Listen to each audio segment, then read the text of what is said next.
Hi, my name is Ronaldo Rendon, and this is my friend Spike. Welcome to Bulldog Bound 3E, Elementary Exploration Event. Today, we are going to be participating in a workshop that highlights one of the programs that you can study when you're a student here at Allan Hancock College. We are going to spend 20 minutes learning from one of our professors about what they teach and doing some cool activities. Remember, the Bulldog Bound is a part of the Hancock Promise program. If you graduate from one of the high schools within the Allan Hancock Community College District, you will be eligible for the first year free at Allan Hancock College. So say it with me, first year free at AHC. All right, now let's head off to our first workshop.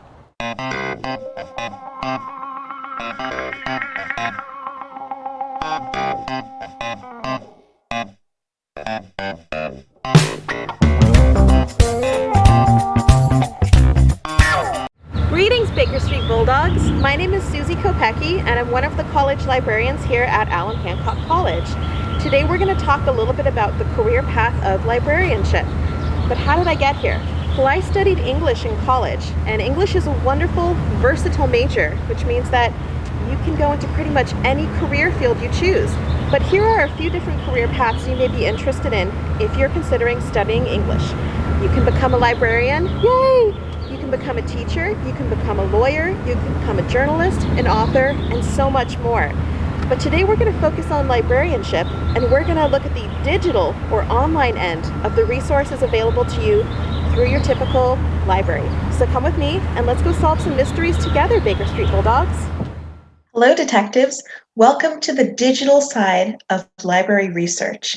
I'm coming to you live from my friend Sherlock Holmes' house at 221B Baker Street.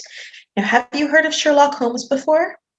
He is perhaps the most famous detective in all of literature. And Sherlock Holmes knew how to find the answer to any question at all.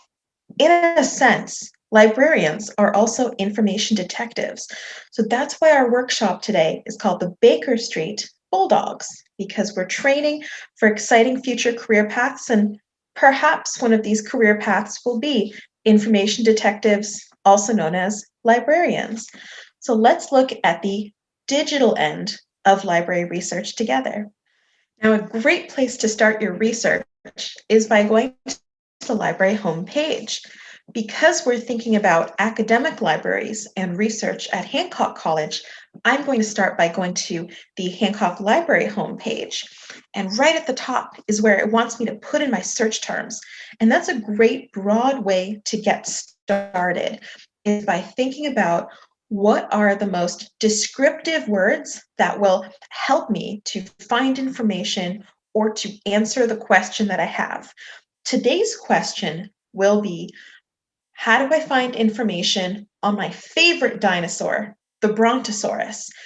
And I want to know, was the Brontosaurus a carnivore, an herbivore, or an omnivore? So primarily, what did the dinosaur, the Brontosaurus or Apatosaurus, tend to eat? I don't know. Let's start to solve that. Now, when you're doing library research, there are a lot of different ways you can get started. And that's part of the adventure, is that there's no one way that you always have to start. You can start by going to the library catalog and finding, print books on the shelf, or you can look up ebooks. You can also start by looking up articles, by looking up reference sources, by looking up trustworthy videos, or you could start by searching and chatting with your librarian. Many librarians are available to help you get research through live chat services or by calling them on the telephone. So librarians want to be able to connect you with good, helpful information. I'm going to start by putting in the keyword dinosaur and then searching the catalog. And when I search the catalog, I'm going to get a number of results. We have a lot of results coming in, over 127,000 results that have the keyword dinosaur. And there's no way that I want to look through that many results. So part of being an information detective is starting to think about, how do I refine my results? And what can I do to get closer and closer to answering my research question? And there are different ways you can do that. First, I'm going to search for books that are available to be picked up at the library because I want to get more information about the Brontosaurus. So you'll see that now we have 143 results for books that contain the keyword dinosaurs, and they are available at our college library. And if I want to know where to locate them, I can look over here at the location. Let's look at result number 2. It's called the Princeton Field Guide to Dinosaurs. Great. This is going to give me some background information on dinosaurs and their history.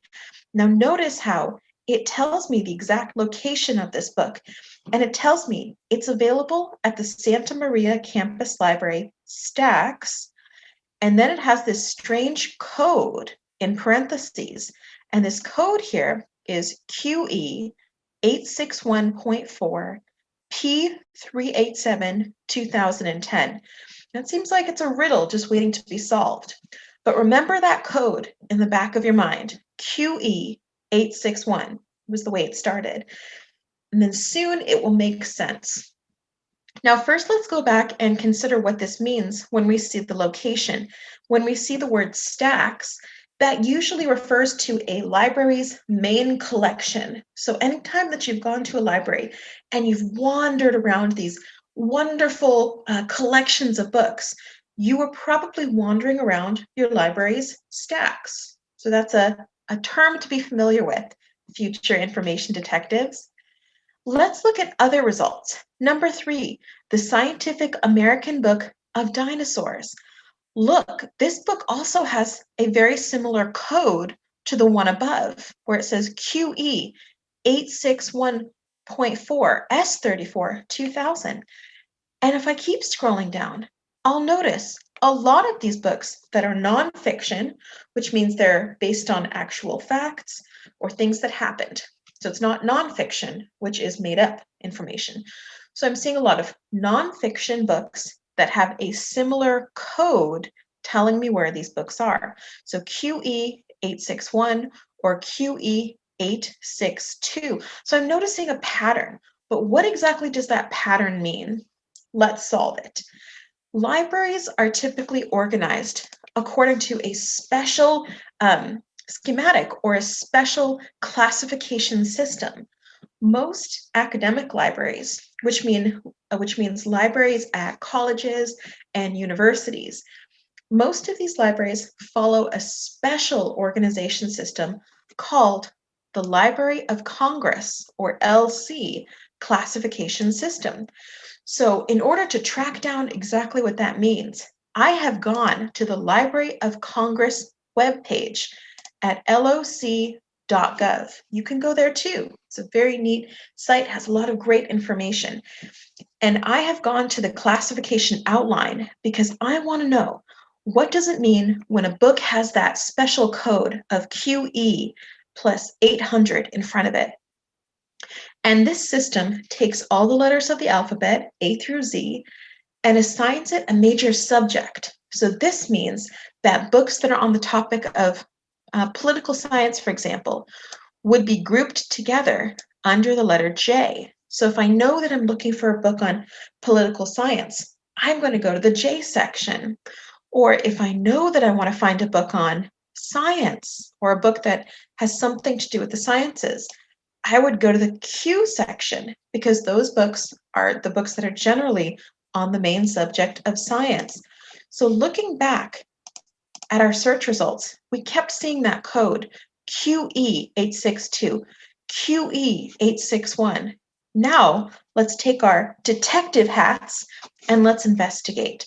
So Q tells us these books are on the topic of science. So if I want to learn more, I'm going to click on Q, science, and it's going to tell me what the subclasses are.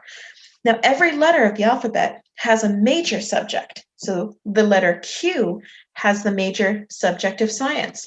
But let's go down to QE, because a lot of those books I was seeing on dinosaurs had that code QE plus 800.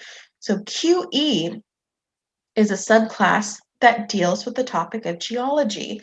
And this does make sense because oftentimes the study of fossils and the study of dinosaur history does often fall within the topic of geology. Now, say I want to know what QE 861 means. I can click on QE and go down here. Let's go down to QE 760.8 all the way through QE 899.2. That subject area that's covered with that call number is paleozoology. So now I know that if I find books that have a call number starting with QE 800, it's telling me that topic is on paleozoology. So that's pretty neat, huh? Now you could go in, and if you have a Hancock College, if you have a family member who's a Hancock College student and has a current ID card, they can actually borrow that for you. So now we've solved the mystery of how do I find books? How are books organized? And when I find books with a special code number, what does that mean and how can I look it up? Now we know we can consult the Library of Congress classification system to determine that. Many other libraries follow a similar system called the Dewey Decimal System, which takes numbers and assigns those to subject headings. So it's not that far off from the system we just studied, the Library of Congress classification system. Now, the books we were looking at about dinosaurs are mainly found in that main collection known as the Stacks. But did you know that the Hancock College Library also has a special collection of books in what's called the Children's Collection? So you may find some wonderful books on dinosaurs in the Children's Collection too. But what may be interesting to you is that those books, if they are fiction or made up stories, have a different call number. So if we're looking up facts, figures, and statistics and history about the dinosaurs who once lived, then we'll find those books usually in the QE 800 section. But if we want to find fiction or made up stories about dinosaurs and dinosaur friends, then we may find that in the PZ section. So I'm looking at result number 4, which is in the Children's Collection, but this call number is PZ7B28448, DI 1989. And if you go to the Library of Congress classification system and you go to PZ, you'll see that the P section is on language and literature, and that the P subclass PZ has fiction. So fiction books are those books that we found out were made up. So now we know there are a couple of different sections that we can find books on dinosaurs in, depending on if we want to learn about true facts or if we want to look up fun stories about dinosaurs. But let's go back and let's go to the library homepage. Now, if I want to answer my other research question about the Brontosaurus and whether it was an herbivore, whether it primarily ate vegetables, and plant matter, then I can look at the reference section. Now, there are print reference books and there are electronic reference books. And print reference books are the kinds of books that you'll go into a library and you'll read through. So these may be encyclopedias, these may be books that specialize in one topic, like dinosaurs. And the online reference books are books that you can search through, like you'd search through a website. But one of the most important things to remember about library resources is how credible or trustworthy they are, versus if you just go on the internet and you type in terms, the results that you get will not necessarily be as fact-based as the information you'll find in a library. And that's another really important reason why it's so essential for us all to be information detectives, because we need to be asking questions about our source material so that we can rest assured that we're all using actual fact-based information. So I want to look up some background information or reference material on dinosaurs and on the Brontosaurus. So what you may want to do is you may want to go to one of the library's online reference books, reference sources like Credo Reference. And here I searched for the topic of Brontosaurus, but you can search for other topics too. Now I'm curious to know, was the Brontosaurus an herbivore? And I want to know some other information about the Brontosaurus. I typed in the keyword Brontosaurus, and the library's resources are so helpful that they're going to give me not only information about the Brontosaurus, but they're going to give me information about the correct name, which is the Apatosaurus. Because as we're reading through, I learned that Brontosaurus has been gradually phased out in favor of the term Apatosaurus. So I can click on these result pages, and this one is from the Columbia Encyclopedia, which is a credible resource, and I can rest assured this information is true and it is accurate and it has been carefully checked. So as I look through, this reference book is telling me that the Apatosaurus, which was also called the Brontosaurus, was an herbivore. Okay, so that answers my question. So I feel better already. I now know how information is organized in the library. I now know that there are a lot of helpful ways to get started in my research. But best of all, I now know that the Brontosaurus, Apatosaurus, was also an herbivore. Now, this was a great research adventure, and I'm so grateful that we were all together for it. Just remember, you're never alone on your research journey, and you can chat with or call or talk to a librarian anytime you need research for any question. And maybe one day you'll also be an information detective. Thank you so much for being a part of our adventure today, Baker Street Bulldogs. I'm so glad that you were there to help solve the mysteries and to learn about some of the ins and outs of library research. We hope that you'll consider a career path in librarianship or a related field. So thank you for tuning in for today's workshop. We hope to see you again soon. Thank you and have a wonderful day. We want to thank you for participating in Bulldog Bound. We hope you enjoyed the workshop, and remember, first year free at AHC. Go Bulldogs!